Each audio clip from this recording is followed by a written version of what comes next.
இன்றைக்கி நாங்கள் எங்கே வந்திருக்கோம்னு பார்த்தீங்கன்னா எங்களோட குலதெய்வ கோயிலுக்கு. இது அருள்மிகும் ஸ்ரீ செல்லாண்டியம்மன் கோயில்.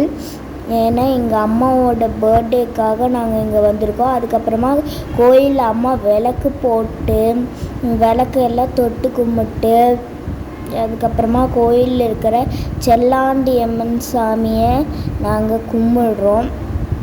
கும்பிட்டு முடித்ததுக்கப்புறமா நாங்கள் கடைக்கு கிளம்பி அங்கே போய் குலோப் ஜாமுன் அப்பா வாங்கிட்டு வந்தார். அதையே நானும் அப்பாவும் அம்மாவுக்கு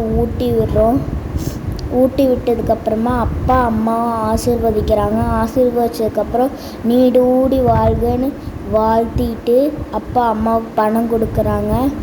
பணம் கொடுத்து முடித்ததுக்கப்புறம் திரும்பவும் ஆசீர்வதிச்சுட்டு பணத்தை அம்மா எண்ணுறாங்க. எவ்வளோ இருக்குன்னு நீங்களே எண்ணி சொல்லுங்கள் கமெண்டில்.